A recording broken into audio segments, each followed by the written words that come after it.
Have you ever asked yourself, why does it hurt this much? Why, even after giving it your all, living right, loving deeply, letting go, does the pain still refuse to let you go?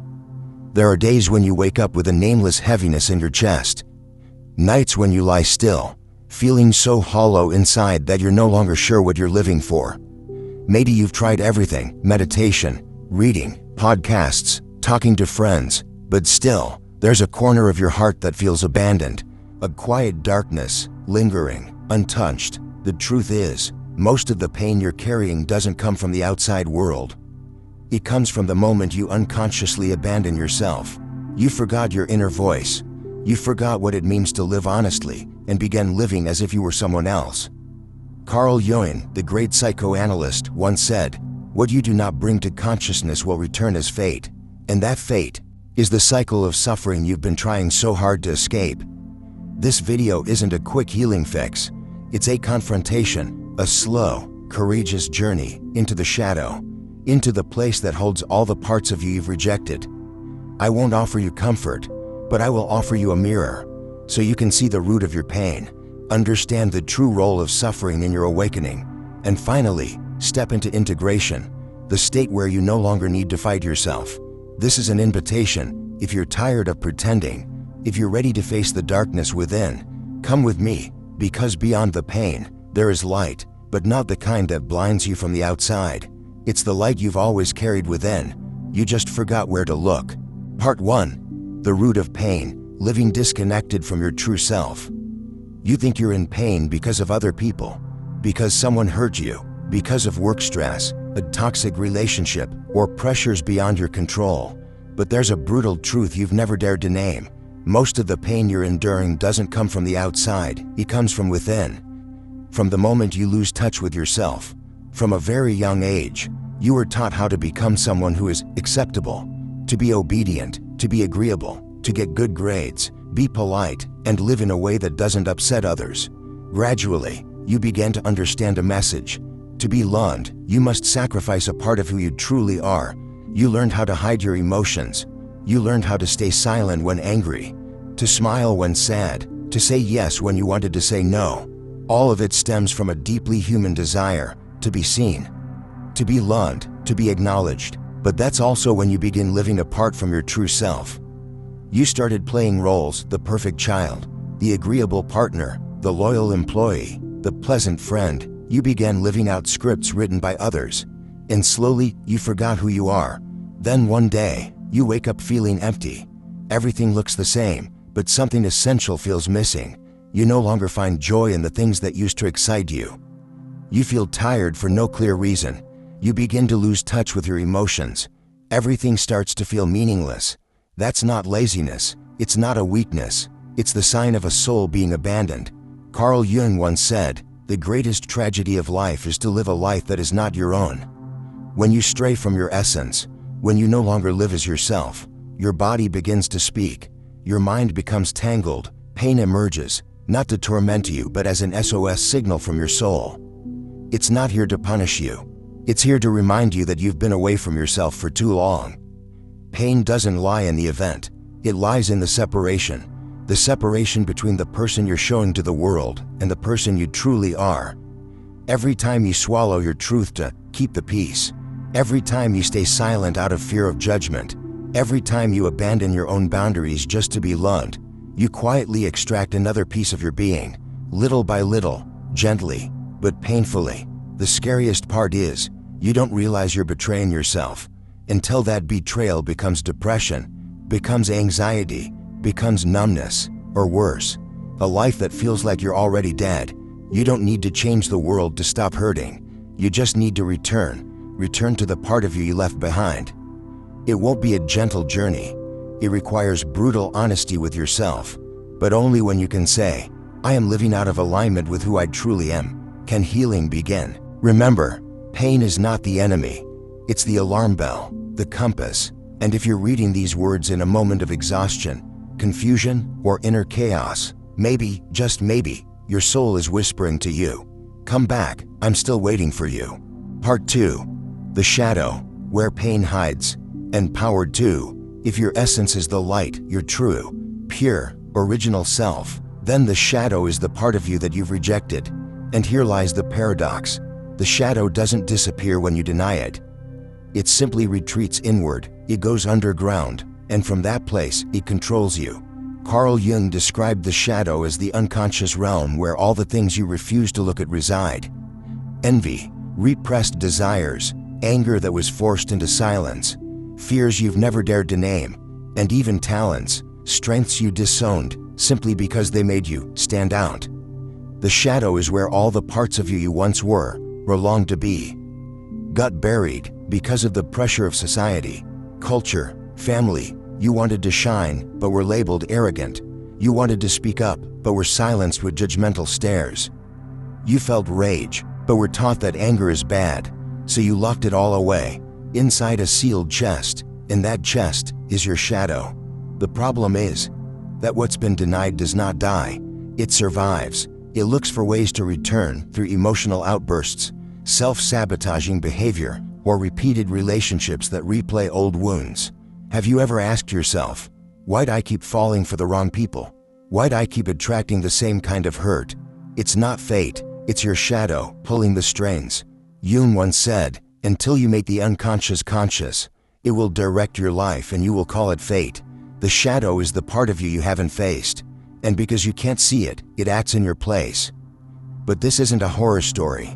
The shadow is not your enemy. In fact, it's a gateway, a portal back to wholeness. Because in that darkness, beyond the wounds, there is also power. There is the grid you once had but forgot. The urge to create was suppressed. The ability to say no was replaced with compliance. There is fire, strength, boldness that you never gave yourself permission to touch. Integrating the shadow doesn't mean becoming a bad person. It means you stop letting the bad control you. When you dare to face your inner darkness, that's when you truly begin to grow. When you pause and say, I admit that I too have greed, anger, attachment, and I am learning to understand them, not be ruled by them. That's the moment true healing begins. Psychological maturity doesn't come from light. It begins by walking into the dark, carrying a torch. And in the next part, we'll talk about exactly that, how to pick up the torch and move forward courageously, but with a method. Part 3. Facing the shadow, a journey through the inner hell. Don't let the sweet promises of healing deceive you. The journey of facing the shadow, facing the dark parts within yourself, is not a path lined with light and roses. It is a lonely, grueling, and brutal march where you will have to walk through layer after layer of darkness. On your own trembling, bare feet. Carl Jung never promised that confronting the unconscious would be easy. On the contrary, he stated plainly, to find your true self, you must enter your inner hell and walk through it, because there, you will face the parts of yourself that you've forgotten, denied, and buried out of shame, fear, or social pressure. So how do you step into the darkness? How do you dare to confront the unpretty parts of yourself without falling apart? The first step is courage. Courage to no longer run. You must sit with yourself. No need for meditation, no rituals, just you and the truth. Ask, what am I running from? Where am I pretending to be okay? In what ways am I living out of alignment with my true self? Those questions will lead you to the root, not to judge, but to see clearly. So clearly it hurts, so clearly you might cry. Then, write down everything you've never dared to say. Write about the rage you've repressed, about jealousy, envy, desire, pain, longing, the unacceptable parts of you. Write without censoring, because writing gives the darkness a voice. And when the shadow is allowed to speak, it becomes less violent. Next, observe. Anytime you overreact to something small, that's a sign the shadow is at work. Pause. Ask, what in me is being triggered? Is this emotion really about now, or is it a reflection of the past? Each time you pause to observe instead of react, you reclaim a piece of power back from the shadow. Most importantly, don't walk alone forever. There are layers of the unconscious so deep that you can't see clearly without a mirror. A mirror like therapy, or someone who can reflect back without judgment. Not everyone will understand you, but you don't need everyone. You just need one person clear enough to remind you, you're not crazy, you're awakening. Facing the shadow means accepting pain, but it is the pain of survival, pain that leads to rebirth. Pain that helps you release the mask you've worn for far too long. And when you dare to walk through your inner hell, what you find on the other side won't be paradise. It will be yourself, whole and radiant, in the raw truth of your being. In the next part, we'll explore something essential, the role of pain, and why it's not here to destroy you but to save you. Part 4. The true role of pain, a guide, not a punishment. We grow up in a society that treats pain as the enemy. Whenever we feel pain, we're taught to avoid it, forget it, fix it. The common mindset is, the less you feel pain, the more normal you are. But Carl Jung didn't view pain that way. To him, and to anyone brave enough to look deep within, pain is not punishment, but a signal. It doesn't come to destroy you. It comes to lead you back to the path you strayed from. Jung once said, suffering is the guide that brings us back to ourselves. When we live out of alignment with our true nature, when we reject parts of ourselves, when we live a life that isn't truly ours, pain becomes the alarm bell.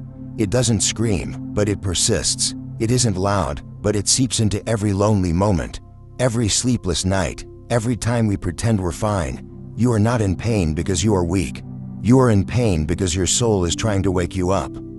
Think back to the most transformative turning points in your life. Did they ever come from comfort? Or were they born from upheaval, from heartbreak, from collapse? It was the moments of deepest pain that forced you to look again. It was when everything fell apart that you were compelled to rebuild something more honest. And it was in your most fragile moment that you touched a kind of strength stability could never show you. Pain, if you dare to listen, is a guide. It doesn't tell you what to do, but it clearly says, something here isn't right, something here needs your attention. A person who always says yes while their heart screams no will begin to feel choked, anxious, tight in the chest for no clear reason. Someone who always pretends to be strong will slowly lose sleep and carry constant fatigue. Someone who represses emotion will start to feel like they're alive but not really living. These are not disorders. They are gentle but firm warnings from within.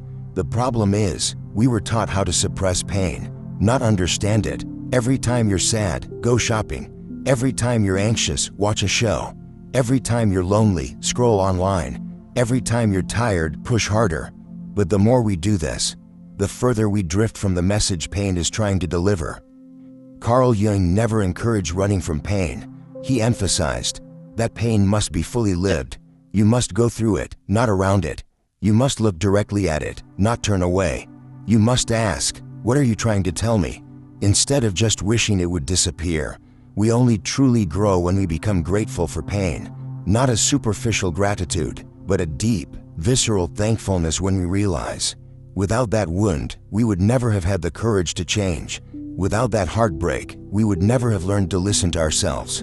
Without that suffering, we would still be living someone else's life. When you begin to see pain as a map, you stop fearing it. You look at it like a guide, strict, blunt, but precise. And when you allow pain to lead, you arrive at a place deeper than peace. You arrive at wholeness. Pain doesn't need to be banished. It needs to be understood. It doesn't have to disappear. It just needs to be heard. And once you truly listen, you'll realize the pain no longer holds you. It has fulfilled its purpose, and it fades, like a guide who knows it's time to go home. In the next part, we'll explore what happens when you've walked the full path, when pain is no longer a burden, but becomes your strength. When you don't just heal, you become whole. Part 5. Integration. When you stop fighting yourself, there comes a strange moment in the healing journey. When you stop trying to get over the pain, when you sit with it, without rushing to push it away, when you no longer brace yourself just to be okay, when you stop asking, how do I get through this? And begin asking, what is this pain asking me to listen to? That is the moment integration begins. Integration is not a state of perfection. No more pain, no more wounds. It is a state of truthfulness, where you are no longer at war with yourself, where you realize fear, anger, and pain are not enemies. They are parts of you, parts long abandoned, misunderstood, and avoided. Carl Jung called this the process of individuation, the journey of becoming wholly yourself. Not a new version of you, but the courage to live as you already are. No more performing, no more chasing images, no more guilt for feeling what you're not supposed to feel. You stop labeling yourself as good or bad, strong or weak, successful or failing. You simply are, unscripted. And then, integration happens in silence. You no longer need to prove anything. No longer force yourself to be kind. No longer try to appear positive. You are kind when you mean it. You are strong without hiding your softness. You are resilient, yet you still feel pain. And strangely enough, it's when you stop resisting yourself that the world begins to change the way it sees you. You begin to see others not with judgment, but with understanding. You no longer crave their acceptance. Because you've accepted yourself, you no longer want to rescue people. You simply show up fully, like a flame that knows it's burning, even without needing anyone to notice. Integration means you no longer break yourself into pieces. This is the bad part. That's the good part. This must be erased. That must be kept. Instead, you see it all as one. You even begin to feel grateful for the parts you once hated, because they brought you here. If it wasn't for that anger, you wouldn't have known a boundary had been crossed. If it wasn't for that loneliness, you wouldn't have learned how to befriend yourself. And when integration unfolds, one more thing shifts: inner stillness. Where once your mind was crowded with noise, criticism, fear, craving, defense, now it softens. Not because your problems are gone, but because you're no longer running. You sit down, open the door, and say to yourself, I'm here, I'm listening. From here, you no longer need to play the role of the one who heals. Because you no longer feel broken, you no longer rush to finish the journey. Because you understand, this path has no end, only a deepening return to who you already are. Jung once said, the privilege of a lifetime is to become who you truly are. Integration is not the final reward. It is the beginning of a real life.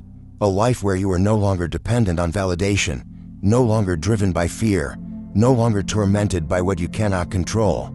In the final chapter, we'll explore what happens after integration. What do you do when pain is no longer your enemy, but your ally? When you're no longer a broken piece seeking to heal, but a whole soul ready to give. That's when individuation becomes service. The transformation of a soul that has awakened. Part 6. Living awake, knowing who you are. And no one can control you anymore. After you've walked through pain, faced your shadow, and stopped fighting yourself, something strange begins to happen. You start to wake up. Not the kind of awakening people often romanticize, but something much more ordinary. Real and clear. You know who you are. And from that moment on, no one can control you anymore. Awakening doesn't mean you have all the answers. It means you've started asking the right questions. No longer asking, how can I make people love me? But instead, why'd I need their love to feel worthy? No longer asking, why'd I keep getting hurt? But, what am I still holding onto that's keeping this pattern alive? Awakening is realizing most of what you once believed to be truth about yourself, others, life, was never really yours. They were beliefs you were taught, repeated so often that you mistook them for who you were. But now, you begin to distinguish the voice of your authentic self from the echo of old programming. And once you've seen it, you can't unsee it. Awakening makes you dangerous to the old world, because you are no longer easily manipulated. You are no longer swayed by praise or criticism. You no longer reshape yourself just to please others. You become someone who stands firm, not because you've armored up, but because you've stopped confusing your worth with society's illusions. Carl Jung once said, I am not what happened to me. I am what I choose to become. Awakening is perhaps the most intentional choice a human being can ever make. You no longer live on autopilot. You stop making decisions driven by fear, shame, or past wounds. You begin to live from consciousness, from a steady center within. At this point, you're no longer easily manipulated by guilt, pressure, or expectation. People may still try to press those emotional buttons they once used to control them. But now, you see them for what they are, traps. You don't react, you observe. You see clearly who is coming from love and who is coming from control. You begin to act instead of reacting, and this changes everything about how the world responds to you. When you live awake, you become clear in how you express yourself. No more playing roles. No more saying things you don't mean just to avoid conflict. No more smiling while your heart is bleeding. You become a person whose emotions, thoughts, and actions are aligned, and that consistency sends a powerful signal. I am me, and I do not need your approval to exist. The beautiful part is, you don't have to shout this to the world. Simply by being real, rounded, and clear, the world feels it. Those who can't accept the truth will quietly fall away. Those who respect it will stay. Awakening purifies your life, not through rebellion, but through the natural selection of the energy you emit. And as you live awake, you stop needing to control everything. You accept that some things are beyond your reach. But there is one thing you always hold power over: yourself. No one can force you to believe something your heart no longer accepts. No one can make you feel small once you stop shrinking yourself. No one can make you fall when you've learned to rise from within. This is not a divine state. It's what it means to be whole. A human being who has stepped out of illusion faced their shadow, reunited the fragmented parts, and has now become themselves, awake and free. In the final part, we'll explore the ultimate transformation, when someone who has completed this journey no longer keeps their light to themselves. They begin to live with purpose, to serve, to guide, not out of obligation, but out of love. Part 7. The final transformation, from self-healing to living in responsibility for the light you carry. There comes a point in your journey where it's no longer about overcoming pain, and not just about understanding yourself. Every crisis has been faced, every wound embraced, every fractured part within has been called back and made whole. And when you stand in that place, bare, honest, unmasked, you realize something greater. The light you discovered in the dark wasn't just meant to help you survive, it was meant to guide others. Carl Jung never said healing was the end. He saw individuation, the becoming of a whole self, not as a finish line, but as a transition, from living as a fragmented being driven by the unconscious, to living as an awakened human with intention and meaning. But that meaning doesn't stop at your inner world. It begins to radiate outward.